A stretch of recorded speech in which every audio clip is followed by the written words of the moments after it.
বাসর ঘরে ঢোকার সময় আমার মা আমার হাতে একটা সাদা রুমাল দেয়। আমি বললাম, কি হবে মা এটা? তখন মা বলে, এই রাখ, তোর স্ত্রীর সতীত্ব পরীক্ষার জন্য এটা দরকার হবে। সহবাসের সময় যদি তোর স্ত্রীর রক্তপাত হয় তাহলে বুঝবি তোর স্ত্রী ভালো, আর না হলে বুঝতেই পারছিস। রুমালটা কালকে আমাকে দেখাবি।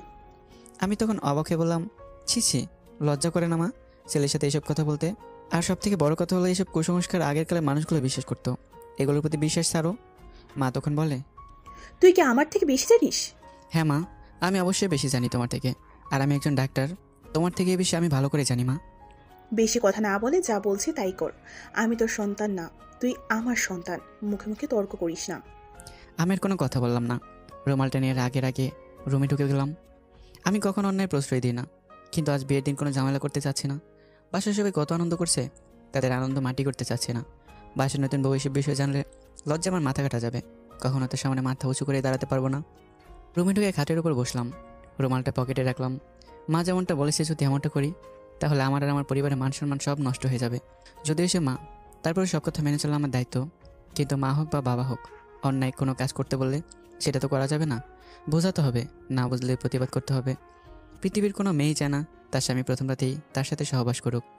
আমার স্ত্রী পাশে বসার সাথে সাথেই কিছুটা ভয় পেয়ে যায়, তারপর আস্তে আস্তে কান্না করতে থাকে। আমি বললাম, কান্না কেন করছেন? স্ত্রী সানজিদা শবনম বলে, আমার ভয় করছে। আমি তখন বললাম, আপনার মাঝে হয় না জড়তা কাজ করছে আর বেদনা? কারণ নতুন জায়গায় নতুন পরিবেশ সবারই এমন হয়। বাবা মা আত্মীয় স্বজন ছেড়ে নতুন জায়গায় বাবা মা থেকে অনেক দূরে থাকা বেশ ভালোই কষ্ট। আমি সাধারণত পড়াশোনার জন্য ক্লাস 8 থেকে বাইরে থেকেছি বাবা মা ছেড়ে। মাঝে মাঝে মা বাবার জন্য ডুকরে ডুকরে কেঁদে উঠতাম। আস্তে আস্তে সব ঠিক হয়ে যাবে। আমাকে শুধু স্বামী না, একজন বন্ধু হিসেবে পাবেন আপনার পাশে। অনেক রাত হয়েছে, ঘুমিয়ে পড়ুন। আর কিছু না বলে বিছানা থেকে উঠে একটা বালিশ নিয়ে নিচে একটা বিছানা পেরে লাইট অফ করে শুয়ে পড়লাম। কিছুক্ষণ পরে ঘুমন্ত অবস্থায় শুনতে পারি মাহমুদ মাহমুদ বলে কে যেন ডাকছে। কিন্তু এটা স্বপ্ন নয়, আমার হাতের বাহু ধরে শাবনাজ ডাকছে। আমি বললাম, কি হয়েছে শাবনাজ? ভয় করছে আমার। ভয় কেন করবে? আমি আছি, ভয় পাওয়ার কিছু নেই। আসলে আমি অন্ধকার রুমে ঘুমোতে পারি না, ছোট থেকে লাইট জ্বালিয়ে ঘুমাই, আর লাইট বন্ধ করা তো, তাই ঘুমোতে পারছি না। আমি নিজেকে মনে মনে ধিক্কার দিলাম। কেমন মানুষ আমি, একটু জানতেও চাইলাম না লাইট অফ করে দেবো নাকি জ্বালিয়ে থাকবে। আমি আবার একদম ঘুমাতে পারি না লাইট জ্বালিয়ে রাখলে। তারপর লাইটটা জ্বালিয়ে দিয়ে কাঁথামুড়ি দিয়ে আবার ঘুমিয়ে গেলাম। বউরাতে দেখি আবার কে যেন ডাকছে, মাহমুদ মাহমুদ বলে। উঠে দেখি শাবনাজ ডাকছে। আমি বললাম, কি হয়েছে, কোনো সমস্যা? না, কোনো সমস্যা নেই, আজান দিয়েছে, উঠে অজু করে নামাজ পড়ে নিন। কত বছর যে নামাজ পড়ে নেই তার কোনো হিসেবে নেই, তাও আর শীতের মধ্যে নামাজ পড়তে ডাকছে। না উঠলে মাইন্ড করবে, তাই উঠে নামাজ পড়ে নিলাম। নামাজ শেষে অনেক ঘুম পাচ্ছিল, কিন্তু না ঘুমিয়ে বাইরে চলে গেলাম। বাসায় থাকলে সকাল সকাল ঝামেলা শুরু করবে মা। স্ত্রী সতীর্থ টেনে নিয়ে এসে বলবে, রক্তমাখা রুমাল দিতে বলবে। কিন্তু আমাদের মাঝে তেমন কিছু হয়নি যে রক্তমাখা রুমালটা দেখাতে হবে। আর যদি হয়েও থাকতো, তাহলে আমি এমন কাজ কখনো করতাম না, কারণ এটা একটা মেয়ের জন্য অনেক অপমানজনক। আর রক্তপাত হলেই যে একজন মেয়ে সতীর্থ ঠিক আছে, আর রক্তপাত না হলে যে সতীর্থ ঠিক নেই, এই যুগে এসে ওইসব বিশ্বাস করতে পারে কেউ? আমার মাকে না দেখলে জানতে পারতাম না। ভারাক্রান্ত মন নিয়ে বাইরে চলে আসলাম। অনেকক্ষণ হয়ে গেছে, কিন্তু বাড়িতে যেতে ইচ্ছে করছে না, কারণ বাড়িতে গেলে মায়ের সম্মুখীন হতে হবে। আর বিষয়টা অনেক খারাপ হবে। পরেক্ষণে ভাবলাম, এভাবে আর কতক্ষণ, সারা জীবন তো আর এখানে থাকতে পারি না। যখনই বাড়িতে যাই মায়ের সম্মুখীন হতেই হবে। তাই বাড়ির উদ্দেশ্যে রওনা দিলাম। পকেটে ফোন বাহির করে দেখি 22টা মিস কল দিয়েছে মা। ফোন সাইলেন্ট করেছিল তাই বুঝতে পারিনি। জোরে জোরে বাড়ির উদ্দেশ্যে রওনা দিলাম। বাসায় যেতেই আপু হাত ধরে টান দিয়ে রুমে নিয়ে গিয়ে বলল, তোর কি কোনো আক্কেল জ্ঞান নেই ভাইয়া? বাসায় নতুন বউ রেখে কোথায় চলে গিয়েছিস খোঁজ নেই। মা তোকে খুঁজছে অনেকক্ষণ থেকে, অনেকবার ফোন দিয়েছে, ফোন রিসিভ করিস না। অনেক রেগে আছে, গিয়ে দেখ কি বলে। মা বাবা আর অনেকে ডাইনিংয়ে বসেছিল। আমার যাওয়া দেখে মা ইশারা করে অন্য রুমে যেতে বলছে, কিন্তু আমি না দেখার ভান করে বসে থাকি বাবার পাশে, আর বসে গল্প করছি। আর কোনো উপায় না পেয়ে মা আমাকে বলে, মাহমুদ, আমার সাথে আয় একটু। তারাও একটু পরে যাচ্ছে, একটা গুরুত্বপূর্ণ বিষয়ে কথা বলছি। আমি যেন হাফ ছেড়ে বাঁচলাম। যাক, এবারের মতো বাঁচলাম, মায়ের সম্মুখীন হতে হবে না। আমি শুধু চাচ্ছি বাসার মেহমান আর চলে যাক, কারণ সবার সামনে সমস্যা সৃষ্টি করতে চাচ্ছি না। নামাজ পড়ে দুপুরে খাওয়া দাওয়া শেষ করে বিশ্রাম নিচ্ছি। সারা রাত ঘুম হয়নি। লাই চালিয়ে রাখলে আমার আবার ঘুম হয় না। কিছুক্ষণ ঘুমানোর পরে বুঝতে পারি কে যেন ডাকছে মাহমুদ মাহমুদ বলে। উঠে দেখি শাবনাজ ডাকছে। আমি বললাম, কি হয়েছে, কোনো সমস্যা? সমস্যা না, মায়ের সাথে কথা বলবো। কাল আসার পর থেকে আর কথা হয়নি। আমার ফোন তো বাড়িতে রেখে এসেছি, আপনার ফোনটা দিলে কথা বলতাম। তারপর ফোনটা দিয়ে বললাম, কথা বলো। আমাকে কেউ যেন আর না ডাকে, সারা রাত ঘুমাতে পাইনি। বিকেলে ঘুম থেকে উঠে ফ্রেশ হয়ে বাজারে যাচ্ছিলাম বাজার করতে। কাল শাবনাজের বাসা থেকে মানুষ আসবে আমাদের নিতে। তাই বাজার করা দরকার। বাজারে যাওয়ার সময় মা আমাকে পেছন থেকে ডাক দিয়ে বলে, মাহমুদ, এইদিকে আয়, শুনে যা। আমি আবার মহাবিপদে পড়লাম। এবার কিভাবে কাটিয়ে যাব? কাছে গিয়ে বললাম, কি হয়েছে মা বলো, আমার তো একদম সময় নেই। আর কিছুক্ষণের মধ্যেই সন্ধ্যা হয়ে যাবে, অনেক বাজার করতে হবে, অনেক সময় লাগবে। বেশি রাত হলে এই রাস্তা আবার রিক্সা আসবে না। এত তাড়াতাড়ি করার দরকার নেই। আজ সকাল থেকে তুই আমাকে এড়িয়ে যাচ্ছিস। রুমালটা কই? তাড়াতাড়ি রুমাল দেখা আমাকে। রাত এসে দেখাচ্ছি মা। বাজার করে এসে সন্ধ্যা হয়ে যাচ্ছে, কোনোভাবে ওখান থেকে চলে আসলাম। তারপর বাজার করে রাতে বাসায় ফিরে আসলাম। রুমাল দেখা এবার আমাকে, আর কোনো অজুহাত নয়। আমি বললাম, আচ্ছা রুমে থেকে নিয়ে আসছি। রুমাল আমার পকেটে ছিল, কিন্তু তা বললাম রুমে আসে নিয়ে আসি। তারপর এসে রুমালটা মায়ের হাতে দিলাম। মা আমার দিকে তাকিয়ে আছে অল্প কিছু ধরে। আমি বললাম, কি হলো, এভাবে তাকিয়েছো কেন? যাক, রুমালটা দেখে খুশি হলাম। রক্ত লেগে আছে রুমালে। দেখেছিস, আমি সত্যি বলেছিলাম, তুই তো আমার কথা বিশ্বাসই করলি না। এখন ঘরে যা, সারাদিন বাইরে ছিলি। বউয়ের কাছে যা, কিছু দরকার আছে কি দেখ। কোনো কিছু প্রয়োজন বা সমস্যা হলে আমাকে বলবি। ঠিক আছে মা। তারপর মুচকে এসে রুমে চলে আসলাম। মায়ের মুখেও হাসি। আর স্ত্রী কিছু জানতে পারলো না। কিছু কিছু সময় মিথ্যা বলার দরকার আছে, তাতে পরিবেশ সুন্দর থাকে। রুমে এসে শাবনাজ আমার হাতের দিকে তাকিয়ে বলে, আপনার হাতে দিয়ে তো রক্ত পড়ছে। কি হয়েছে হাতে? তেমন কিছু না, আসার সময় গেটের দরজায় চাপ লেগে আঙুল দিয়ে রক্ত পড়ছে। চিন্তা করতে হবে না, অল্প একটু লেগেছে, ঠিক হয়ে যাবে। এদিকে আসেন, আমি রক্ত মুছে ব্যান্ডেজ করে দিই। আমি মানা করতে গেলাম, কিন্তু না বলার সাথে সাথেই মুখ থেকে কথা ঘুরিয়ে নিয়ে বললাম, আচ্ছা ঠিক আছে দাও। এই কারণে মানা করলাম না। স্ত্রীর অনেক ভয় আছে। হাত ব্যান্ডেজ করার বাহানায় স্ত্রীর প্রথম স্পর্শ পেয়ে যাব। হাজার হলো স্ত্রীর প্রথম স্পর্শ তো এক অমৃত স্বাদ। তারপর স্ত্রী নিজ হাতে রক্ত পরিষ্কার করে ব্যান্ডেজ করে দেয়। তারপর একটা ব্যথার শুধু খেয়ে নেই। পরেক্ষণে আমার মনে আসে, কাল থেকে ভাবিকে দেখছি না কেন, কোথায় গিয়েছে। আমার এখন একটা কথা মনে আছে, ভাইয়ার বিয়ের কয়েক সপ্তাহ পরে ছোটো বোনের এসএসসি পরীক্ষার কী চেয়েছিল ভাইয়ের কাছে, কিন্তু ভাবি দিতে চেয়েছিল না। ভাবি বলেছিল, টাকা নেই এখন দেওয়ার মতো, এবারের মতো তোমার বাবার কাছে থেকে নাও, পরের বার থেকে নিও। বোন তখন কান্না করতে করতে আমার কাছে এসে বলেছিল, ভাইয়ার কাছে টাকা চাইলাম রেজিস্ট্রেশন ফি এর, কিন্তু ভাবি দিতে দিল না। আমি বললাম সমস্যা হতেই পারে, সবসময় টাকা থাকে না, বাবার কাছ থেকে চেয়ে নিবি। দরকার হয় পরীক্ষা দিব না, তাও বাবার কাছ থেকে নিব না। বাবাই বলেছেন বড় ভাইয়ার কাছ থেকে নিতে। আমার কাছে তখন টাকা ছিল কিছু, আজ থেকে প্রায় 2 বছর আগে। তখন বেকার ছিলাম আমি, 6 মাসের মতো হয়েছে চাকরি পেয়েছি। পিকনিকে যাওয়ার জন্য টাকাগুলো গুছিয়েছিলাম অনেক দিন ধরে। সেদিন নিজের ইচ্ছাটা মাটি করে টাকাগুলো বোনের হাতে দিয়েছিলাম, আর বলেছিলাম আমার সামনে আর কখনো কান্না করবি না। তুই তো জানিস তুই চোখের পানি সহ্য হয় না আমার। আর হ্যাঁ, একটা কথা শুনে রাখ, বাবার মাকে বলবি না এই টাকাটা আমি দিয়েছি, বলবি বড় ভাই দিয়েছে, বুঝেছিস? কেন তা বলবো? কেন? টাকা তো তুই দিয়েছিস, বড় ভাইয়ার নাম কেন বলবো? আমি ধমক দিয়ে বললাম, বেশি বুঝিস না, আমি যা বলছি তাই করবি। যদি মা বাবা জানে ভাবি ভাইকে টাকা দিতে মানা করেছে, তাহলে মা বাবার চোখে ভাইয়া ভাবি খারাপ হয়ে যাবে। আমি চাই না এই বাড়িতে কেউ কারো চোখে খারাপ হয়ে থাকুক। কিন্তু কিছুদিন পরে জানতে পারি ভাবির ছোটো বোনের সব খরচ ভাইয়া চালায়, কিন্তু নিজের বোনের খরচ দিতে পারে না। তখন বুঝতে পারলাম এভাবে আর চলবে না, ছোটো বোন মা বাবার জন্য আমাকে কিছু করতেই হবে। তখন থেকে ছোটো ছোটো কাজ করতে করতে এখন আলহামদুলিল্লাহ ভালো পজিশনে আছি। আগের কথা চিন্তা করতে করতে অতীতে ফিরে গিয়েছিলাম, কিন্তু কারো কথা শুনে বর্তমানে ফিরে আসলাম। সামনে তাকে দেখে ভাবি দাঁড়িয়ে আছে। বিনয়ের সাথে বললাম, বসেন ভাবি। খাটের উপর বসে এদিক ওদিক তাকিয়ে দেখে বলে, শাবনাজ কই, দেখছি না কেন মাহমুদ? আছে কোথাও, মনে হয় ছাদে। নতুন জায়গা ভালো লাগছে না, তাই মনে হয় হেরে বেড়ায়। নতুন বউ এভাবে না বেরিয়ে রুমে থাকতে বলো। এখনই এভাবে চলা ঠিক না। নতুন নতুন যদি এভাবে চলে, আর কদিন পরে রাস্তায় হাঁটবে কাউকে না বলে, অল্প একটু চাপে রাখতে হয়। হ্যাঁ ভাবি, একদম ঠিক কথা বলেছেন। বউকে চাপে রাখা ভালো, কিন্তু সব বউকে না। যে সব বউ অন্যের সংসারে আগুন ধরিয়ে দেয়, সেই সব বউদের অন্যের ভালো সহ্য করতে পারে না, তাদেরকে। হক কথা বলেছেন একদম ভাবি। আমার কথার ইঙ্গিত বুঝতে পেরে ভাবি বলে, আচ্ছা ঠিক আছে, থাকো। মাহমুদ ভাই, আমার একটু কাজ আছে, শপিং করতে যেতে হবে। আমি বললাম, কিন্তু ভাবি ভাই তো বাসায় নেই, কার সাথে যাবেন? তোমার ভাইয়া বাসায় নেই তো, তাছাড়া আমার একা শপিং করতে ভালো লাগে। ভাবি রুম থেকে চলে গেল।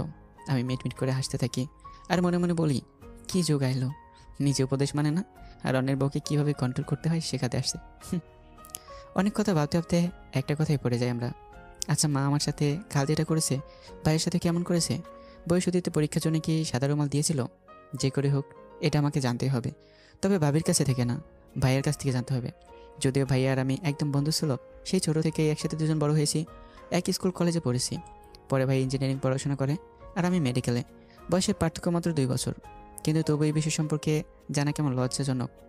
তাও আজ ভাইকে প্রশ্নটা করতেই হবে। যদি আমার সাথে এমন করেছে মা, ভাইয়ের সাথেও তেমন করে থাকে তাহলে মা দোষী, আর ভাইয়ের সাথে এমন না করে তাহলে এইসবের পিছনে ভাবির হাত, আর যদি এমন হয়ে থাকে তাহলে এর উচিত শিক্ষা আমি দেব।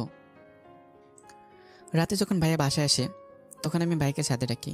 কিছুক্ষণ পর সাথে আসে ভাইয়া। আমি ইজিলি ভাইকে প্রশ্ন করলাম, আচ্ছা ভাইয়া, নারী সতীত্ব বলতে কি বোঝো তুমি? একটু ভেঙে বল, কি বোঝাতে চাচ্ছিস? আচ্ছা, স্ত্রীর সাথে প্রথম সহবাসের সময় যদি রক্তপাত না হয় তাহলে কি সে মেয়ের চরিত্র খারাপ, আর রক্তপাত হলে চরিত্র ভালো? দূর পাগল, তুই একজন ডাক্তার হয়েও আগের যুগের মানুষের মতো চিন্তা ভাবনা রাখিস কেন? এগুলো কুসংস্কার। আচ্ছা ভাইয়া, তোমার বিয়ের সময় কি মা নারী সতীত্ব নিয়ে কিছু বলেছিল কি, নাকি কোনো প্রমাণ চেয়েছিল? না তো, এমন কিছু বলে নাই বা কোনো প্রমাণ চায়নি। কেন, মা তোকে এই বিষয়ে কিছু বলেছে নাকি? আরে না ভাইয়া, এমন কিছুই না। মা আগের যুগের মানুষ তো, তাই এমন কিছু বলেছে কিনা জানতে চাইলাম। তুমি কিছু মনে করো না আবার। আমার আর বুঝতে বাকি রইল না এসবের পেছনে মা নেই। ভাবি ভুলভাল বুঝিয়ে এসব করিয়েছে মাকে দিয়ে। ভাই কিছু বলতে যাবে ঠিক তখনই সে আপনার ছাদে এসে বলে, নিচে সবাই অপেক্ষা করছে আপনাদের জন্য, খেতে ডাকছে। তারপর নিচে খেতে গেলাম আমি আর ভাইয়া। অনেক ক্ষুধা লাগছে তাই তাড়াতাড়ি গিয়ে খেতে বসলাম। কোনো কিছু চিন্তা না করে জোরে জোরে খেতে গিয়ে উহ করে উঠলাম। যে হাতের আঙ্গুল কেটে রুমালে রক্ত মাখিয়েছিলাম সে আঙ্গুলে ব্যথা পেয়ে রক্ত বাইর হচ্ছে। কি হয়েছে? কিছু না, ব্লেডে কেটে গেছে। আর ভাবি আমার দিকে আর চোখে তাকিয়ে আছে। আমি তাকানোর সাথে সাথে চোখ ফিরে নিই। আমি সম্পূর্ণ না হলেও কিছুটা বুঝতে পারলাম ভাবি তো বুঝতে পেরেছে আমার হাত কাটার কারণ। রুমে এসে সাথে সাথে শাবনাজ বলে উঠল, আপনি সবার সামনে মিথ্যে কথা কেন বলেন মায়ের সাথে? আমি মুখে হাত দিয়ে ভাবতে ভাবতে বললাম, মিথ্যা কখন বললাম আবার মায়ের সাথে? মায়ের সাথে যদি মিথ্যে না বলেন তাহলে নিশ্চয়ই আমার সাথে মিথ্যে বলেছেন। আরে বাবা, আমি কারোর সাথে মিথ্যে বলিনি। কি হয়েছে খুলে বলো তো আমাকে একটু। আমার তো মনে হচ্ছে না মিথ্যে বললাম। সন্ধ্যায় যখন আপনি রুমে আসলেন তখন আপনার আঙুল দিয়ে রক্ত পড়ছিল। আমি জানতে চাইলে বলেন দরজায় আঙুল চাপ লেগে কেটে গিয়েছে, আর মায়ের কাছে বলেন ব্লেডে কেটে গিয়েছে। তাহলে তো এটা মিথ্যে কথাই হলো, তাই না? আমি দাঁতের সাথে দাঁত চেপে বললাম, আমি কি মায়ের সাথে প্লেটে কাটার কথা বলেছি? মনে হয় ভুল করে বলেছি। আচ্ছা বাদ দাও, অনেক রাত হয়েছে, এখন ঘুমাও। কাল সকালে অনেক কাজ আছে, তোমাদের বাসা থেকে মানুষ আসবে আমাদের নিতে। এটা বলে কোনো রকমই কেটে গেলাম। আর এমন ভুল করা যাবে না। এটা বলে এই খাট থেকে বিছানে নিয়ে আরেকটা বালিশ নিয়ে নিচে ঘুমানোর সময় শাবনাজ বলে, আজ থেকে আর নিচে ঘুমাতে হবে না, উপরেই ঘুমাবেন। না থাক, তোমার সমস্যা হবে তো। আমি নিচে থাকছি, আমার কোনো সমস্যা হবে না। শাবনাজ আমার হাত ধরে বলল, আমার সমস্যা হবে না, আপনি তো আমার স্বামী। আমাদের সারা জীবন একসাথেই থাকতে হবে, সব আস্তে আস্তে মানিয়ে নিতে পারবো আমি।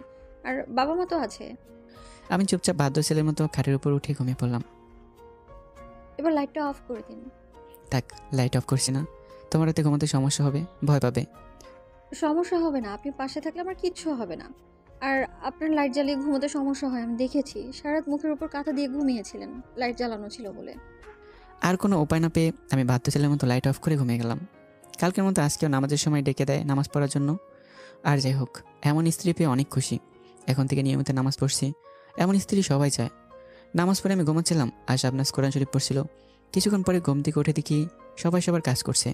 আর ফ্রেশ হয়ে ডাইনিংয়ে গেলাম, গিয়ে দেখি মা ভাবি আর শাবনাজ কাজ করছে। আমি আস্তে আস্তে মাকে উদ্দেশ্য করে বললাম, নতুন বৌদি এত কাজ করা এখনই? বাড়িতে গিয়ে কিন্তু মা বাবার কাছে বদনাম করবে, বলবে আমার শাশুড়ি আমাকে দিয়ে অনেক কাজ করাচ্ছে। তোর বউকে মানা করেছি শুনে নেই? বদনাম তোর হবে, আমার না। লোকে বলবে আজ বিয়ে হতে না হতে বউ দিয়ে কাজ করায়। মায়ের কথা শুনে আমি জোরে জোরে হাসতে থাকলাম।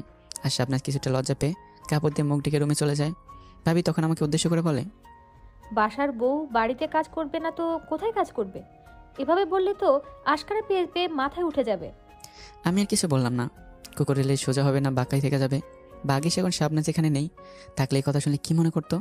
মা তখন মুচকি এসে বলল, সাইমা, তোমার যখন নতুন বিয়ে হয় তুমি 1 সপ্তাহ ঘর থেকে বাহিরই হও নাই। কয়েকটা দিন যাক, সব ঠিক হয়ে যাবে আস্তে আস্তে। আর তুমি তো আছোই, সমস্যা হবে না আমার। তোমার প্রতি আমার অনেক বিশ্বাস আছে। মায়ের কথা শুনে আমি তখন মনে মনে হাসতে থাকি আর বলি, আমার মা জানে কীভাবে সিচুয়েশন হ্যান্ডেল করতে হয়। ভাবিকে একটু সুনাম করলো আর ভাবি গলে গেল, কারণ আমার মা একটু হলেও জানে ভাবি কেমন প্রকৃতির লোক। প্রায় দুপুর হয়ে যাচ্ছে, শাবনাজের বাসার লোকজন চলে আসবে। শাবনাজের বোন, দুলা ভাই আর একটা ছোট ভাই আসবে। শাবনাজ রুমে শুয়ে আছে, আমি বললাম যাও গোসল করে গুছিয়ে নাও, চলে আসবে কিছুক্ষণ পরেই সবাই। তারপর আমি শাবনাজ ফ্রেশ হয়ে বাইরে আসলাম। ভাই আর বাবা সবাই নেই, আমি, মা, ভাবি, শাবনাজ আর আমার বোন বাইরে ডাইনিংয়ে বসে অপেক্ষা করছি আত্মীয়দের। তোমার ফোনটা একটু দিবে, বাসায় কথা বলবো। তারপর আমার ফোনটা শাবনাজকে দিই। শাবনাজ ফোন নিয়ে বারান্দায় চলে যায়। শাবনাজের দিকে তাকিয়ে থেকে ভাবি আর বলে, ফোন নিয়ে দূরে যাওয়ার কি দরকার? এখানেই তো কথা বলা যায়। এখানে কথা বললে কি হতো? সবার সামনেই তো কথা বলা যায়। হয়তো পার্সোনাল কথা থাকতে পারে, ভাবি সেই জন্যই গিয়েছে। নতুন নতুন এমন পার্সোনাল কথা ঠিক না। আমার কিছু বলার আগে চেয়ার থেকে অন্য রুমে চলে যায়। আমি ফোনের দিকে তাকিয়ে ফেসবুকিং করছিলাম। ডাইনিংয়ে মা আর বোন ব্যস্ত খাবার পরিবেশনে। ভাবি কখন যে চুপি চুপি বারান্দার দিকে শাবনাজের ফোন কল শুনছে কেউ বলতে পারবে না। একটু পরে ভাবি শাবনাজের হাত ধরে টানতে টানতে নিয়ে এসে আমাদের সামনে। আমি, মা আর বোন এসব দেখে অবাক। আমি ভাবির হাত থেকে শাবনাজকে ছাড়িয়ে নিয়ে বললাম, এসব কি হচ্ছে ভাবি? পাগল হয়ে গেছেন আপনি? এমন শক্ত করে হাত ধরেছেন, হাতে যেখানে ধরেছি সেখানে লাল হয়ে গেছে। আমাকে কথা না শুনিয়ে তোমার বউকে কথা শোনাও মাহমুদ, তোমার পরক্রিয়া বউ। আমার মেজাজ গরম হয়ে গেছে। ভাবি না হয়ে অন্য কেউ হলে সত্যিই থাপ্পড় মেরে দিতাম। আমি বললাম, কেন, কি করেছে আমার বউ যে তাকে কথা শোনাতে হবে? আর পরকীয়া বউ মানে? এসব আজে বাজে কথা বলছেন কেন? তোমার বউ মায়ের সাথে কথা বলার নাম করে কার সাথে কথা বলছিল জিজ্ঞেস করো। বাবু সোনা বলে ডাকছিল, আবার বলছে একবার এখান থেকে চলে গেলে তোমাকে ছেড়ে আর আসবে না, আজকেই চলে যাব। এসব কথা কাকে বলছিল জিজ্ঞাসা করো। মায়ের সাথে কথা বলার নাম করে ছাদে বারান্দায় গিয়ে কার সাথে কথা বলে শোনো? মনে হয় পুরাতন কোনো বয়ফ্রেন্ড আছে। আমি শাবনাজকে জিজ্ঞেস করলাম, ভাবি এসব কী বলছে শাবনাজ তোমাকে? সত্যি বলছে কি? কার সাথে কথা বলছিলে তুমি? আমার কথার উত্তর না দিয়ে অনবরত কান্না করতে থাকে শাবনাজ। আমি জোর দিয়ে বললাম, কি হলো? তুমি যদি নির্দোষ হয়ে থাকো তাহলে কথার জবাব কেন দিচ্ছ না? তাহলে ভাবি যা বলেছে সেটা কি ঠিক? তুমি যদি নির্দোষ হয়ে থাকো তাহলে তোমার কিছুই হবে না। যে তোমার উপর মিথ্যা অপবাদ দিয়েছে তার শাস্তি হবে। আর যদি সঠিক হয়ে থাকে তাহলে আমি কিছু বলবো না। তোমার ভালোবাসার মিলন ঘটিয়ে দেওয়া আমার দায়িত্ব। শাবনাজ তখন চোখের পানি মুছতে মুছতে বলে, ওটা আমার ভাবির মেয়ে ছিল, মাত্র 5 বছর বয়স। আমি যখন বাড়িতে ছিলাম তখন সব সময় আমার কাছেই থাকতো। আমি চলে আসার পর শুধু খোঁজ করে আমার, আর অনেক কান্না করে। সেই জন্যই আমি বলেছিলাম, বাবু আমি আজকেই এখান থেকে তোমার কাছে চলে আসব, এখানে আর থাকবো না। যদি বিশ্বাস না হয় তাহলে আজকে যারা আসবে জিজ্ঞাসা করে নিন। আর ভাবি সম্পূর্ণটা না শুনে আমার কাছে সাথে খারাপ ব্যবহার করছে। বিশ্বাস করেন, আমার কোনো ছেলের সাথে কোনো সম্পর্ক নেই। ঢং দেখে আর বাঁচি না। বাঘ যখন খাঁচার বন্দি হয় তখন এমন লাফালাফি করে, সব মিথ্যা কথা বলছে। এখন সব কথা ফাঁস হয়ে গিয়েছে, সেজন্যই এমন নাটক করছে। ভাবির কথা শুনে আরও জোরে জোরে কান্না করতে থাকে শাবনাজ। তৎক্ষণাৎ আমার মনে পড়ে আমার ফোনে সব কল রেকর্ড হয়। তাহলে এত কথা বলার কী আছে? কল রেকর্ড শুনলেই তো সব সমস্যার সমাধান হয়ে যাবে। আমি তখন বললাম, চিন্তা করার দরকার নেই ভাবি, আমার ফোনে সব কথা রেকর্ড করা থাকে। ফোন কলের রেকর্ড শুনলে সব পরিষ্কার হয়ে যাবে কে মিথ্যে বলছে আর কে অন্যের সংসারে আগুন জ্বালাতে চায়। কল রেকর্ডের কথা শুনে ভাবির মুখে হাসি থেকে ভয়ে রূপান্তরিত হয়। তারপর আমি কল রেকর্ড প্লে করলাম। স্পষ্ট শোনা যাচ্ছে শাবনাজ প্রথমে তার মায়ের সাথে কথা বলেছে, ভালো মন্দ জিজ্ঞাসা করেছে। তারপর ভাবির সাথে কথা বলেছে। ভাবির সাথে বলে, আপনার মেয়ে কই ভাবি? ভাবি বলে, তোমার জন্য কান্না করতেছে শুধু। শাবনাজ বলে, কই দেখি আমি একটু কথা বলি। শাবনাজ তখন বলে, বাবু আমি আজকে এখান থেকে তোমার কাছে চলে আসবো, এখানে আর থাকবো না। এটা শোনার পর মাথায় আর কাজ করছে না আমার।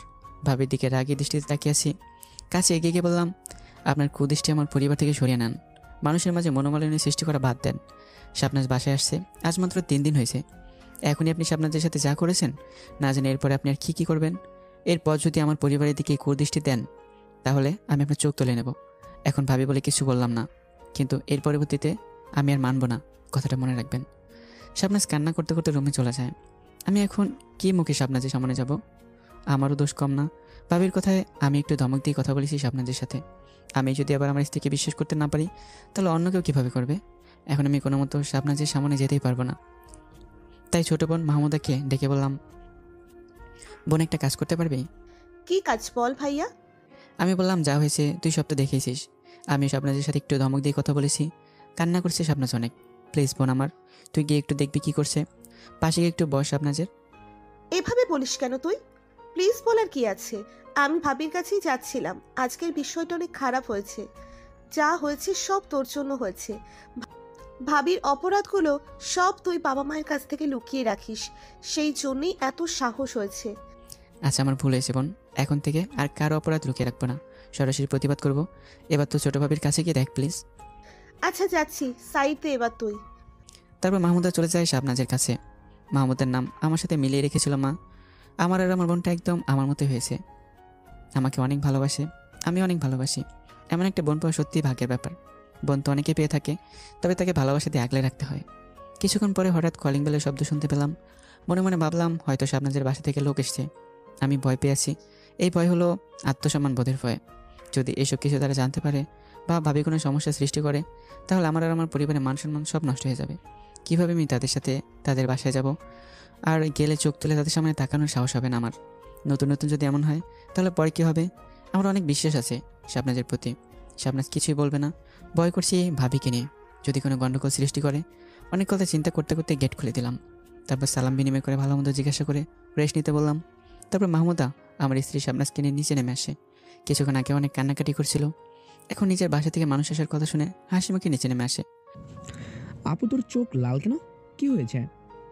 তখন কান্না করছিল, তাই শাবনাজের চোখ লাল হয়েছে। কিন্তু শাবনাজ এসব উপেক্ষা করে বলে, বাবা মা তোমাদের জন্য অনেক খারাপ লাগছিল, তাই কান্না করেছিলাম, সেই জন্যই মনে হয় চোখ লাল হয়েছে। তখন মনে মনে ভাবতে থাকলাম, নিজের সংসার ঠিক রাখতে, নিজের পরিবারকে খুশি রাখতে হাসি মুখে মিথ্যা কথা বলতে পারে, কিন্তু সবাই না। আমার ভাবির মতো কিছু অমানুষ আছে, তারা অন্যের সংসার ধ্বংস করার জন্য সব কিছু করতে পারে। কান্না কেন করবি? এত সুন্দর একটা পরিবার অর্জন করছিস তুই। মাহমুদ ভাইয়ের মতো একটা স্বামী, মাহমুদ ভাইয়ের বাবা মায়ের মতো শ্বশুর শাশুড়ি, একদম তোর বাবা মায়ের মতো। তোকে কোনোদিন কষ্টই পেতে হবে না। আর আমি তো আছি নাকি, মাঝে মাঝে এসে দেখা করে যাব। আর হাসতে হাসতে বলে, যদি বেশি কান্না করিস তাহলে বল দুলাভাইকে সাথে নিয়ে গিয়ে ঘর জামা করে রেখে দেই। বাকি যারা ছিল তারা সবাই হাসতে থাকে, আমি মনে মনে হাসলাম আর ভাবলাম, আর যাই হোক, শাবনাজের ভাই ভালোই বোঝে, সব কিছু ঠিকঠাক হ্যান্ডেল করে নিতে পারে। মনে মনে হাসলাম আর বললাম, বুদ্ধিমান একটা শালা পাইছি।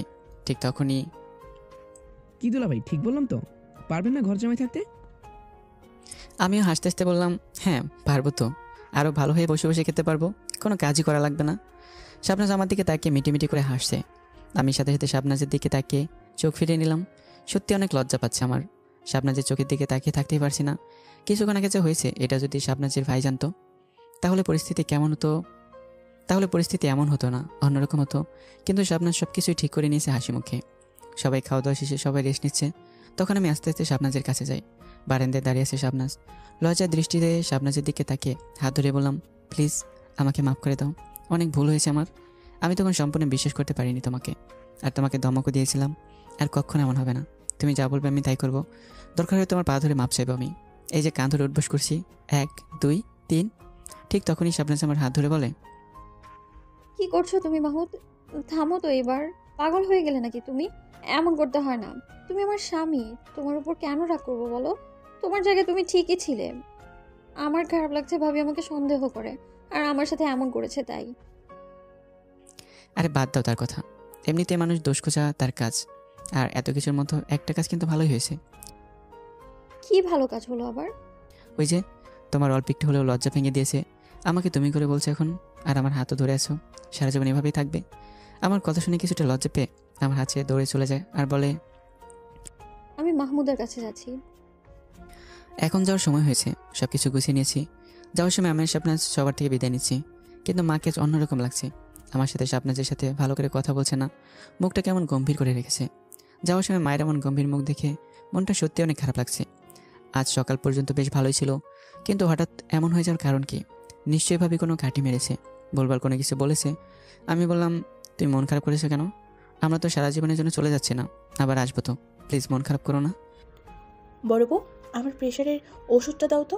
তুমি ছাড়া আমাকে আর এই বাসায় কে খোঁজ খবর নেয়? সবাই তো বাহানার মিথ্যে দিয়ে এই বাসা পুড়িয়ে রেখেছে। কিন্তু আমি মায়ের কথা ঠিক বুঝতে পারলাম না, কি বোঝাতে চায়। তারপর তার রুমে চলে যায়। আমার কথার কোনো জবাব না দিয়েই আমার আর বুঝতে বাকি রইল না, নিশ্চয়ই কোনো কাটি মেরেছি আমাদের নামে। তাকে ভাবি বলতেও ঘৃণা করে। বড় ভাবি তখন ভিলেন দৃষ্টিতে আমার দিকে তাকিয়ে হাসছে, মনে হচ্ছে শয়তান হাসছে। মাহমুদাকে আড়াল ডেকে বললাম, মায়ের কি হয়েছে রে, এমন গম্ভীর মুখ করে আছে কেন? আজ সকালে তো মায়ের সাথে হেসে হেসে কথা বললাম, কিন্তু এখন এমন করে আছে কেন? আমি জানি না ভাইয়া কি হয়েছে। দেখ বড় ভাবি আবার তাল মেরেছে। তোদের নামে বানিয়ে বানিয়ে কি সব মিথ্যে কথা বলেছে মনে হয়। আর কোনো উপায় না পেয়ে আমি মন খারাপ করে চলে আসলাম। 2 ঘন্টা জার্নির পথ, বেশ ক্লান্ত লাগছে। শাবনাজের বাসায় এসে সবার সাথে ভালো মতো কথা বলে রুমে আসলাম। তারপর ফ্রেশ একটা ঘুম দিলাম। শাবনাজেটাকে ঘুম ভাঙলো। ঘুম থেকে উঠে ফ্রেশ হয়ে বসে থাকলাম। তারপর শাবনাজ বলল, আচ্ছা তোমার বড় ভাবি এমন কেন? কেমন? সকালে রান্না করার পর আমার সাথে কত সুন্দর করে কথা বললো, অনেক কিছু জানতে চাইলো, অনেক মিষ্টি সুরে কথা বললো, কিন্তু দুপুরে আমার সাথে কত খারাপ ব্যবহার করলো, আমাকে একটা থাপড়ও মেরেছে। তোমাকে থাপ্পড় মেরেছে? তখন আমাকে বলে না কেন? এত বড় সত্যি তুমি আমার থেকে কীভাবে লুকালে? আমাদের বাসায় থাকতে শুধু একবার বলতে পারতে, তাহলে আমি বজ্জাত মহিলার উচিত শিক্ষা দিতাম। জীবনে আর কখনো কারো গায়ে হাত তুলতো না। গায়ে হাত তোলার আগে 10 বার চিন্তা করবে। না বলেই ভালো করেছি। আমি চাই না কোনো ঝামেলা হোক। একটা বিষয় চিন্তা করো মাহমুদ, আমি যদি তখন তোমাকে বলতাম তাহলে তুমি রাগের মাথায় কি করতে তা তো বলাই যায় না। তোমার রাগান্বিত অবস্থায় আরও রাগিয়ে দিতে চাইনি আমি। আর আমার বাসা থেকেও মানুষ আসছিল, এসে যদি তারা এসব দেখতো তাহলে তো পরিস্থিতি আরও খারাপ হয়ে যেত, তাই না? তাই বলিনি। আমি তখন শাবনাজের হাত ধরে বললাম, আচ্ছা তুমি এত ভালো কেন? নিজেরটা না ভেবে সবসময় অন্যেরটা ভালো দেখো। আর ঠিকই করেছো তখন না বলে। যদি বলতে আমি নিজেও জানতাম না আমি কী করতাম। সব কিছু অন্যরকম যেত, পরিস্থিতি এমন না হয়ে অন্যরকম হতো। সত্যি আমার অনেক ভাগ্যবান তোমার মতো স্ত্রী পেয়ে। আর প্লিজ এসব নিয়ে মন খারাপ করবে না শাবনাজ। মাহমুদ, মন খারাপ করিনি, তুমি পাশে থাকলেই হবে। আর মাহমুদা তো আছেই, বাবা মাও আছে। একজনের জন্য সবাইকে দোষারোপ করতে পারি না আমি। তুমি এসব ভুলে যাও মাহমুদ। ওয়েট, তুমি বললে সকালে রান্নার পরে তোমার সাথে মিষ্টি মিষ্টি কথা বলেছে, এটা কি সঠিক? হ্যাঁ সত্যি। তো মিষ্টি মিষ্টি কথা কি বলেছে শুনি? আমার জানা মতে কোনো স্বার্থ ছাড়া সে তোমার সাথে মিষ্টি মিষ্টি কথা বলবে না। জরুর জরুর ডাল মে কুছ কালা হে। যা যা বলেছে সব আমাকে বলো, কিছু বাদ দিলে বলবে না। আমাদের বিয়ের রাতের কথা বলছে। আমার কোনো সমস্যা হচ্ছে কি, আমি তোমার সাথে মানিয়ে নিতে পেরেছি কি না, বিয়ের রাতে আমরা কি করে কাটালাম সময়, এগুলো। তো কি বলে তুমি? কি আর বলবো, যা যা সত্যি সবই বলেছি। কি মানে যা যা হয়েছে সব বলে দিয়েছো? বিয়ের দিন রাতে তুমি ঘাটের উপর ছিলে, আমি নিচে ছিলাম, এটা বলে দিয়েছো কি? আর তুমি কেন তার সাথে এসব বলতে গেলে? আমাদের মাঝে যা হবে আর বলবে না, অন্তত ভাবির সাথে না। বজ্জাত মহিলা, তার কাজ শুধু ঠক লাগানো। হ্যাঁ এটাও বলে দিয়েছি। আমি কি জানতাম নাকি তোমার ভাবিটা এমন? তখন তো বেশ ভালোই মিষ্টি ব্যবহার করেছিল। আমি তো তাকে নিজের বোন মনে করেছিলাম, কিন্তু সে আমার সাথে এমন করবে আমি তো ভাবতেই পারিনি। তুমি যখন বলছো তাহলে আর বলবো না। আর কিছু বলেছি কি ভাবি তোমার সাথে? একটু মনে করার চেষ্টা করো। না আর কিছু বলি নেই। আমি তখন হাফ ছেড়ে বাঁচলাম। সতীর্থ পরীক্ষার জন্য ভাবির কথা শুনে আমার একটা সাদা রুমাল দিয়েছিল, সেটা বলেনি। বললে আমি শাবনাজের কাছে মুখই দেখাতে পারতাম না, মাকেও খারাপ ভাবতো শাবনাজ। তবে আমি একটা মেয়ে, তুমি তো আর সবসময় বাসায় থাকো না তাই না? আর একটা মেয়ের সমস্যা একটা মেয়েই ভালো বুঝতে পারবে। নিজে নিজে সবকিছু তো সমাধান করা যায় না, অন্য একটা মেয়ের সাথে কথা বলতে হয়। সেজন্যই আমি ভাবির সাথে বন্ধুত্ব করতে চেয়েছিলাম। চিন্তা করতে হবে না, তোমার যা সমস্যা আমার বোন মাহমুদের সাথে বলবে, দেখবে তোমাকে একদম নিজের বোনের মতো দেখবে। তার সাথে তোমার সম্পর্ক ননদ ভাবির হবে না, দুই বোন আর বেস্ট ফ্রেন্ডের মতো সম্পর্ক হবে। এখন থেকে মাহমুদা আমার বোন আর বেস্ট ফ্রেন্ড। আমি সব সময় ওকে বোনের চোখে দেখব। আচ্ছা, তোমার নাম মাহমুদ আর তোমার বোনের নাম মাহমুদা, নামের এত মিল কে রেখেছিল? নাম আমার মা রেখেছিল মিল করে, মাহমুদা। আর আমার মধ্যে বিশেষ একটা মিল ছিল, দুজনের ঘাড়ের পেছনে 2টা করে তিল আছে। আর দুজন অনেক বদ মেজাজি ছিলাম ছোটো থাকতে, সেই জন্য মা দুজনের নাম মিল করে রাখছিল। মাহমুদের নাম আগে সুমাইয়া ছিল, তারপরে পরিবর্তন করে মাহমুদা রাখা হয় ছোটো থাকতেই। সেই জন্যই দুজনের এত মনের মিল, আর দুজনের ব্যবহারও এত সুন্দর। সত্যি অনেক ভালো মনের মানুষ আপনি আর মাহমুদা। আমি তখন শাবনাজকে কাছে টেনে বললাম, আচ্ছা তুমি কি পরিবর্তন হবে না? কেন? আমি আবার কি করলাম? এই যে বিয়ের এতদিন হলো, এখন আপনি করে বলে যাচ্ছ, তুমি কবে থেকে বলবে? যদি তুমি করে না বলি তাহলে কি আমায় ভালোবাসবে না? না, বাসবো না, অন্য মেয়ের সাথে ভেগে যাব। যে মেয়ে তুমি করে বলতে পারে না, তারপর দুজনে অনেক প্রেম করব, আর না হয় দুজন বিয়ে করব, ভালো হবে না? শাবনাজ তখন ছোট বাচ্চাদের মতো কান্না করে দেয়, চোখ দিয়ে টলমল করে পানি পড়ছে। আমি হাত দিয়ে চোখের পানি মুছে দিতে দিতে বললাম, কি হলো, এমন করে কান্না করো কেন? মনে হচ্ছে একটা ছোট্ট বাচ্চা কান্না করছে। নতুন বিয়ে হয়েছে আমাদের, আমাকে একটু সুযোগ না দিয়ে বলছেন যে আর একটা বিয়ে করবেন? মুখের কথা শেষ না করতে আবার ছোট বাচ্চাদের মতো কান্না শুরু করে দেয়। আমি তখন আস্তে আস্তে বললাম, হায় রে, কোন পাগলি আমার কপালে দিছে, হাল্লা গো। পাগলি তো দেখি কোনটা ফান আর কোনটা সিরিয়াস সেটাই বোঝে না, মনে হচ্ছে একদম অবশ শিশু। মিষ্টি সুরে ধমক দিয়ে বললাম, এভাবে কেউ কান্না করে পাগলি আমার? আমি তো তোমাকে ফান করে বললাম, আর তুমি সত্যি মনে করে কান্না করে দিলে। এখন যদি কেউ দেখে যে তুমি কান্না করছো, তাহলে তো সবাই বুঝবে আমি সত্যি সত্যি আরেকটা বিয়ে করে আনছি। অবুঝ বাচ্চা বউ আমার। শাবনাজ তখন চোখের পানি মুছতে মুছতে বলে, আমি মোটেও বাচ্চা মেয়ে না, আমি অনেক বড়, অনার্স ফাইনাল ইয়ারে পড়ি, সব বুঝি আমি। আমি তখন এসে বললাম, হো আচ্ছা, সব বুঝো, তাহলে এটা কেন বুঝলে না? আমি এমনিতে ফান করছিলাম, সত্যি বলছি না। আমার সাথে এমন ফান করবেন কিন্তু কোনো মেয়ের কথা মুখে আনবেন না, আর বিয়ের কথা কখনো না। যদিও ইসলামে নিয়ম আছে প্রথম স্ত্রীর অনুমতি নিয়ে দ্বিতীয় বিয়ে করা যাবে, কিন্তু আমি আপনাকে অনুমতি দিব না। আমি একাই সব করব, আপনার জন্য আমি সব কিছু করতে পারবো। আমার একা কাজ করতে কোনো সমস্যা হবে না।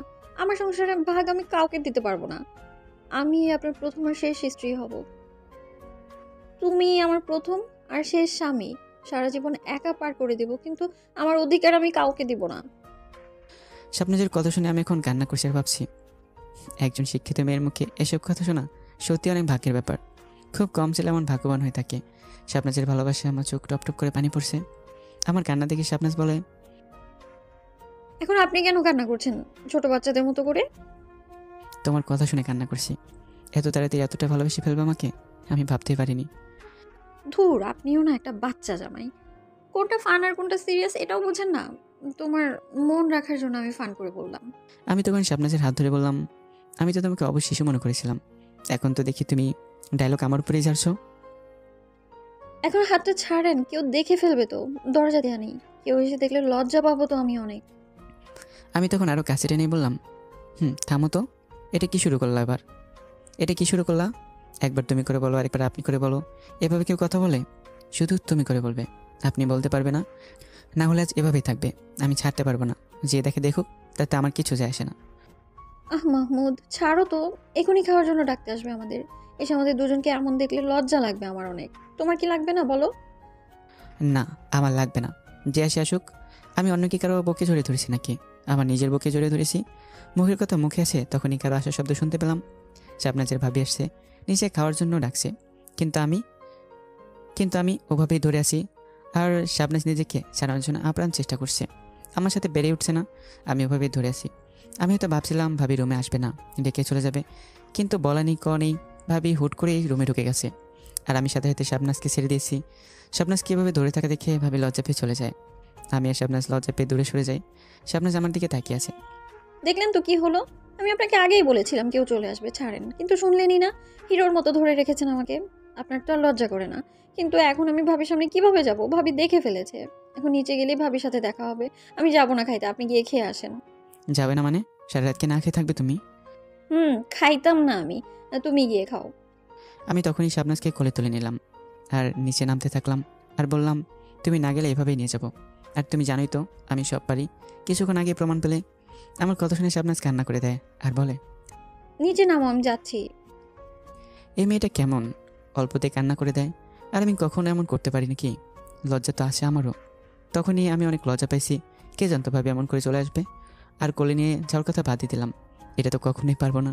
তারপর দুজন নিচে খেতে গেলাম। স্বপ্নাজের ভাবিও আছে।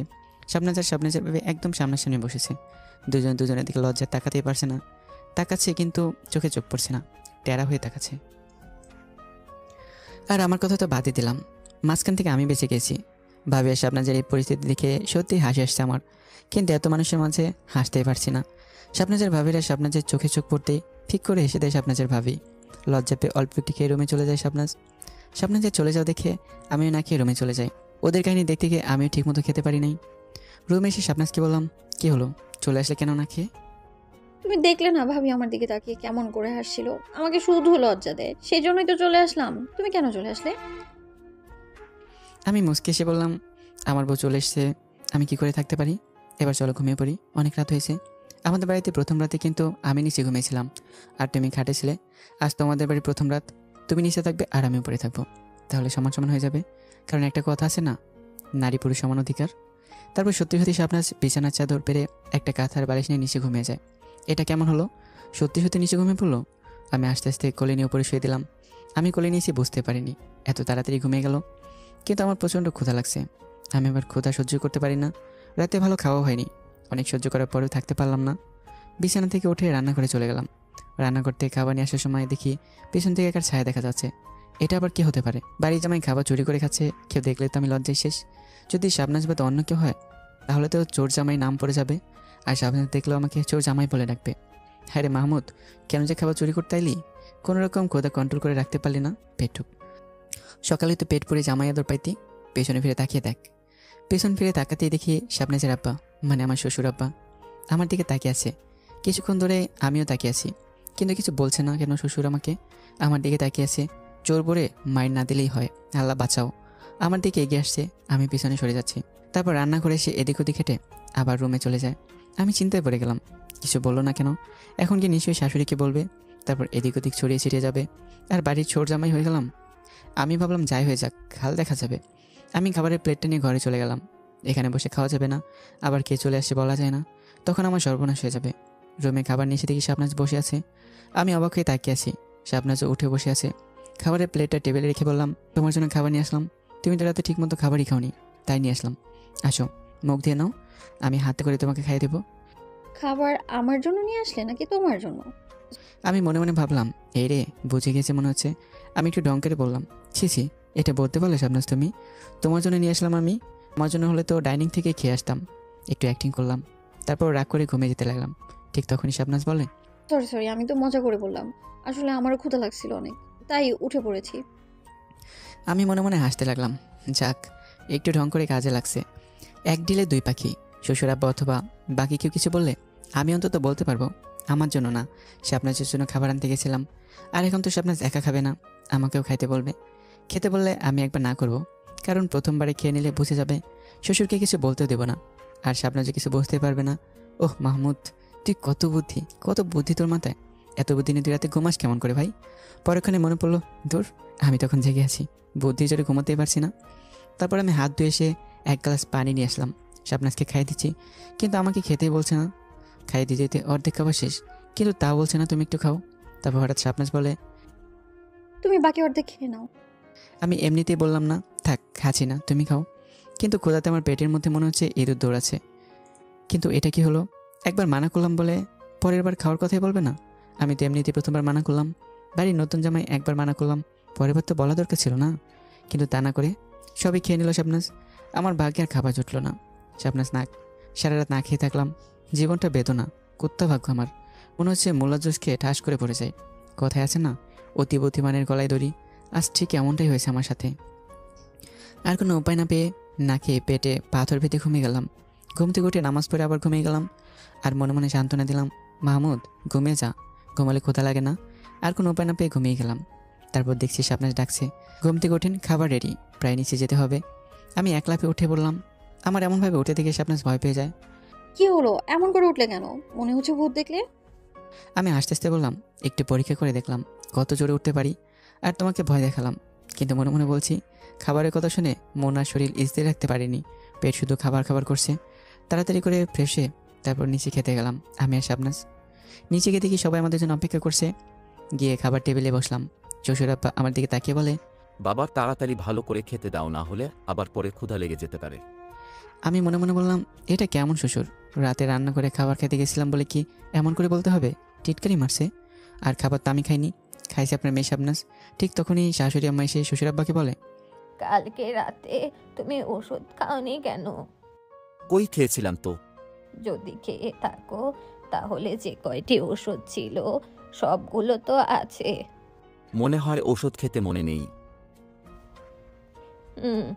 এখন ওষুধ খেতে মনে তো থাকবেই না। ওষুধ খেতে যখন মনে নেই, তাহলে নিশ্চয়ই রাতে ঘুমের ঘোরে স্বপ্নে মনে করে সম্পূর্ণ বাড়ি হেঁটেছেন। একবার তো স্বপ্ন মনে করে ঘুমের মধ্যে গেট খুলে বাড়ি থেকেই চলে গিয়েছিলে। এখন থেকে প্রতিদিন ওষুধ খাবে। কাল ব্যস্ততার কারণে আমি নিজ হাতে ওষুধ দেইনি বলে তুমি খাওনি। কোনো কাজ নিজে করতে পারো না। আমি মনে মনে হাসছি আর বলছি, এটা কি হলো? মন মে লাড্ডু ফোটা। বাহ মাহমুদ বাহ, তুই তো ভাগ্যবান।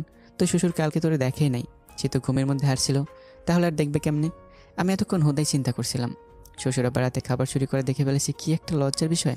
কিন্তু এখানে কাহিনী থেকে অন্য কিছু। আমার হাসি আর বন্ধ হয় না। অনেক কষ্টে খাবার টেবিলে হাসি চেপে রাখলাম। তারপর খাওয়া শেষে জোরে জোরে হেঁটে সোজা ছাদে চলে গেলাম। এতক্ষণে যতগুলো হাসি চেপে ধরে রেখেছিলাম সব হাসি বাহির করে দিলাম। জোরে জোরে মন খুলে হাসতে লাগলাম। কিন্তু আরেক বিপদ, হঠাৎ পাশে ফিরে দেখি আপনার যে ছোটো ভাই শ্যাম ফোনে কথা বলছে আর আমার দিকে হা হয়ে তাকিয়ে আছে। নিজে মনে মনে বললাম, মাথা মোটা মাহমুদ, এক বিপদ কাটতে গিয়ে আরেক বিপদ। এভাবে হাসতে দেখে মনে হয় আমাকে পাগলই ভাবছে শ্যাম। আমাকে দেখে শ্যাম বলে, কি ব্যাপারে দুলা ভাই, এত খুশি হচ্ছেন কেন? মনে হচ্ছে অনেক খুশির বিষয়। আমি কি বলবো বুঝতে পারছি না। কোনো উপায় না পেয়ে বললাম, হ্যাঁ শ্যাম, অনেক খুশির খবর। আমার চাকরি প্রমোশন পেয়েছি, তাই এত জোরে জোরে হাসছি। খুশিতে আত্মহারা হয়ে গেছে আমি। তো দুলা ভাই প্রমোশন তো পেয়েছেন, এবার মিষ্টি মুখ করাবেন না? হ্যাঁ, অবশ্যই করাবো। তো কাল দেখা করো। এখন থাকো সিয়াম, একটু বাইরে থেকে ফ্রেশ হাওয়া খেয়ে আসি। চলেন আমিও যাই আপনার সাথে। আপনি তো সব কিছু চিনেন না, আমি চিনিয়ে দিব। অনেক জায়গায় ঘুরিয়ে নিয়ে আসবো, ভালো লাগবে তোলা ভাই আপনার। আমি হেসে বললাম, না থাক ভাই, তোমার কষ্ট করতে হবে না। আমি বেশি দূরে যাব না, এমনিতে নিচে গিয়ে একটু হেঁটে আবার চলে আসবো। তারপর কোনোরকম ছাদে থেকে রুমে আসলাম। কালকে মায়ের ফোনে কল দিলাম, কিন্তু মা ফোন রিসিভ করলো না। পরে ফোন ব্যাক করলো না। বুঝছি না মা আমার সাথে এমন করছে কেন। মায়ের কথা ভাবতে ভাবতে হঠাৎ দেখি আমার ছোটো বোন মাহমুদের কল। আমি না হয় মানলাম, যখন ফোন দিয়েছিলাম ফোনের কাছে ছিল না, কিন্তু পরে তো দেখেছে, তখন তো ফোন ব্যাক করতে পারে। সব সমস্যার মূল হলো আমার বড় ভাবি। আমাকে শাবনাজকে মায়ের থেকে দূরে সরিয়ে দেওয়ার চেষ্টা করছে, মায়ের চোখে খারাপ বানানোর চেষ্টা করছে। কতটা নিচু মনের মানুষ হলে এমনটা করতে পারে? আমি ভেবে অবাক হয়ে যাই, এমনটা কিভাবে করতে পারে একটা মেয়ে? লজ্জা শরম বলতে কিছু নাই। এসব কথা ভাবতে ভাবতে হঠাৎ দেখি আমার ছোটো বোন মাহমুদের কল এসেছে। আমি তাড়াতাড়ি করে রিসিভ করলাম। ফোন রিসিভ করার সাথে সাথে বলে, এতক্ষণ কোথায় ছিলি তুই? সে কখন থেকে ফোন দিয়ে যাচ্ছি তোকে, কিন্তু ফোন রিসিভ করিস না কেন? ফোনের কাছে আমি ছিলাম না বোন, একটু খাওয়া দাওয়া করে ছাদে গিয়েছিলাম, তখন মনে হয় তুই ফোন দিয়েছিলি। কী হয়েছে এবার বল, অনেক জরুরি মনে হচ্ছে। বাবা অ্যাক্সিডেন্ট করছে, হাতে পায়ে অনেক ব্যথা পেয়েছে, পায়ের হাড় সরে গিয়েছে মনে হয়। তুই কালকে চলে আয়, এসে বাবাকে দেখে যা, আর আসার সময় শাবনাজ ভাবিকে নিয়ে আসবি। না থাক, মাত্র 2 দিন এখানে এসেছি। আমি কাল না আজকে বাসায় চলে আসছি, শাবনাজকেও নিয়ে যাচ্ছি না। আমি কয়েকদিন পরে এসে আবার শাবনাজকে নিয়ে যাব। তুই পাগল আছিস এখনো? ভাবিকে নিয়ে আয়। তুই তো জানিস বড় ভাবি কেমন মানুষ। তুই যদি ছোট ভাবিকে সাথে না নিয়ে আসিস, তাহলে আবার বড় ভাবি মায়ের কাছে গিয়ে তাল লাগাবে। তার থেকে ভালো হয় ভাবিকে সাথে করে নিয়ে আয়। এখন কি আবার বড় ভাবির ভয়ে চলতে হবে আমাকে? কাউকে দেখে ভয় পাই না আমি। আচ্ছা দাঁড়া, ঠিক আছে, আমি শাবনাজকেই গিয়ে বলছি, যদি আসতে চাই তাহলে আজ দুপুরের পরে আমি সাথে করে নিয়ে আসবো। আর না আসলে আমি তার ইচ্ছার বিরুদ্ধে এই জোর করে তাকে নিয়ে আসতে পারবো না। আচ্ছা ঠিক আছে, ভাবিকে বলে দেখ, বাবার অসুস্থতার কথা শুনলে ভাবি না করবে না। দেখবি তোর সাথে আজকেই চলে আসবে বাবাকে দেখতে। আচ্ছা ঠিক আছে, সমস্যা নেই, যদি আসি তাহলে নিয়ে আসবো। নতুন নতুন বুঝতেই তো পারছিস, জোর করতে পারছি না। সবসময় সব কিছু সিদ্ধান্ত একা নিতে গেলে হয় না, অপর পক্ষের অনুমতি নিতে হয়। আচ্ছা তাহলে থাক, আজ বিকেলে বাসায় আসছি। এটা বলে ফোন কেটে দিলাম। তারপর কল হিস্ট্রি দেখি 10 বার ফোন দিয়েছে আগে। আমি তখন খুব সম্ভবত খাওয়া দাওয়া করছিলাম। শাবনাজ রুমে ছিল না, নিচে ছিল খাওয়া দাওয়া করার জন্য। তারপর রুম থেকে নিচে নেমে গেলাম। রুমের মধ্যে আরও ভালো লাগছে না, তাই ফ্রেশ হয়ে হাওয়া খেতে গেলাম। শাবনাজকে না বলে বেরিয়ে গেলাম। হাঁটতে হাঁটতে অনেক দূর চলে আসলাম। তারপর মাহমুদের ফোনে 100 টাকার ফ্ল্যাক্স লোড করে দিলাম। আমি ছাড়া ওর অভাব পূরণ করার মতো কেউই নেই। বড় ভাই তো খোঁজ নিয়েও দেখে না বোনের কিছু লাগবে কিনা। সব কিছু শালির পিছনেই খরচ করতে হয়, যে জল্লাতে একটা বউ, না করে উপায় নেই। কিছুক্ষণ পরে শাবনাজের ফোন আসে, তারপর ফোন রিসিভ করলাম। হ্যালো মাহমুদ, কোথায় তুমি? সারা বাড়ি খুঁজেও তোমাকে কোথাও পেলাম না। এই তো আমি একটু বাইরে আছি। কেন, কি হয়েছে? মনে হচ্ছে খুব জরুরি। হ্যাঁ অনেক জরুরি, তাড়াতাড়ি বাসায় আসো। তারপর বাড়ির পথে হাঁটা দিলাম, কিন্তু হাঁটতে হাঁটতে অনেক দূরে চলে আসছি। হাঁটতে হাঁটতে গেলে অন্তত আধ ঘন্টা লাগবেই কম হলেও। তাই একটা রিক্সা নিয়ে শ্বশুরবাড়ির দিকে রওনা দিলাম। বাসায় এসে দেখি অনেক আয়োজন চলছে, রুম সাজানো হচ্ছে। আমি শাবনাজকে রেখে বললাম, বাসায় তো আয়োজন কিসের? বাসায় নতুন জামা এসেছে বলে কি এত আয়োজন করতে হবে? ঘর সাজানো কি দরকার ছিল ভাবে? আরে তোমার জন্য না, তোমার জন্য এসব করলে তো আগেই করতাম। আমি মনে মনে বললাম, হায় রে, আমি তো নিজেকে অপমান বোধ করছি এখন। কি দরকার ছিল বলার যে এসব আমার জন্য করছে? না বললেই তো ভালো হতো, সরাসরি বলে দিতাম এসব কিসের জন্য করছে। তারপর আমি বললাম, এসব কিসের জন্য? আজ আমার ভাবি মেয়ের জন্মদিন, সেই জন্যই তো এত আয়োজন। আজ 5ম জন্মবার্ষিকী। আমি মনে মনে ভাবলাম, শাবনাজকে বলবো কি আজ আমাদের যেতে হবে, বাবা অসুস্থ, নাকি বলবো না? যদি বলি তাহলে আমাকে মানা করতে পারবে না। কিন্তু বাসে এত বড় আয়োজন, এই বিপদের সময় আমি আর ওকে নিয়ে যেতে চাচ্ছি না। আমি ভাবলাম তাও একবার অন্যভাবে বলে দেখি, যেতে পারবে কি, এই আয়োজনে আমাদের বাড়িতে যেতে পারবে কি। আমি ঘুরিয়ে বললাম, আর এসব আয়োজন বাদ দাও তো, চলো আজ রাতে আমরা দুজন অন্য কোথাও থেকে ঘুরে আসি। পাগল হয়েছে তুমি মাহমুদ? ভাবি মেয়ে কান্না করবে আমি না থাকলে। তোমাদের বাড়িতে ছিলাম, অনেক কান্না করেছে, সেজন্য আমাকে ছাড়া একদম থাকতে চায় না। আর সব আয়োজন আমাকে নিজ হাতেই করতে হবে। আজ না প্লিজ, অন্য কোনো দিন যাবো। আজ আমি কোথাও যেতে পারবো না এসব রেখে। আমি মনে মনে ভাবলাম, থাক তাহলে, আর জোর করছি না, আমার কথা ফেলতে পারবে না। কিন্তু এভাবে আমি তার মনের বিরুদ্ধে কিছু করতেও পারি না। এখন যদি বাবার অ্যাক্সিডেন্টের কথা বলি, তাহলে আমার সাথে চলে যাবে এই আয়োজন ফেলে, আর মনও খারাপ হবে এখান থেকে চলে গেলে। আর শাবনাজের বোনের মেয়েও কান্না করবে। সব মিলে এত সুন্দর একটা আয়োজন নষ্ট হয়ে যাবে। আবার যদি শাবনাজকে না বলি, তাহলে পরে জানতে পারলে রাগ করবে আমার উপর। আবার না নিয়ে গেলে ওইদিকে ভাবি আছে, মায়ের সাথে গিয়ে কাটি মারবে। এমনিতে আমার শাবনাজের উপর রেগে আছে মা। তবে আমার কাছে যেটা সঠিক মনে হবে আমি সেটাই করব। সঠিক ভুল বিচারের সময় কে বউ কে মা আর কীভাবে সেটা দেখতে গেলে চলবে না। আমি সব কিছু মাথা থেকে ঝেড়ে ফেললাম। যা হয় হবে, আমি একাই যাব। শাবনাজকে কিছুই বলবো না। আমি তাকে এসব সমস্যার মধ্যে নিতে চাই না। আর বাকি রইল মার ভাবির কথা, তারা যা মনে করে করুক, যা বলে বলুক, আমি একাই বাড়িতে যাবো আজকে। দুপুরে খাওয়া দাওয়া করে রুমে এসে শাবনাজকে বললাম, আমাকে আজ একটু বাড়িতে যেতে হবে, পরশুদিন আবার চলে আসবো। কি বলছো মাহমুদ এসব তুমি? মাত্র 2-3 দিন হলো আমরা এখানে এসেছি, আর আজকে চলে যাবে তুমি? 1 সপ্তাহ থেকে তারপর যাবে। তারপর এখানে তেমন আসবে না তুমি, আমারও আসা হবে না, নিজের সংসারে ব্যস্ত থাকবো। আমি শাবনাজের গালে হাত দিয়ে বললাম, চিন্তা করো না, তোমার স্বামী হারিয়ে যাচ্ছে না। পরশুদিন আবার তোমার স্বামী তোমার কাছে ঠিক মতো ফিরে আসবে। তুমি থাকো, আমি যাবো আর আসবো। আমি তোমার সাথে যাই। আমি বললাম না, না যেতে হবে না। তুমি এখানে জন্মদিন উদযাপন করো, তোমাকে যেতে হবে না। বাবা একটু জরুরি ডেকেছে, তারপর তোমার স্বামী তোমার বউকে ফিরে আসবে। শাবনাজকে অনেক বুঝে, ওর পরিবার কি বুঝে, একরকম মন খারাপ করে বাড়ির দিকে রওনা দিলাম আমি। 2 ঘন্টা জার্নি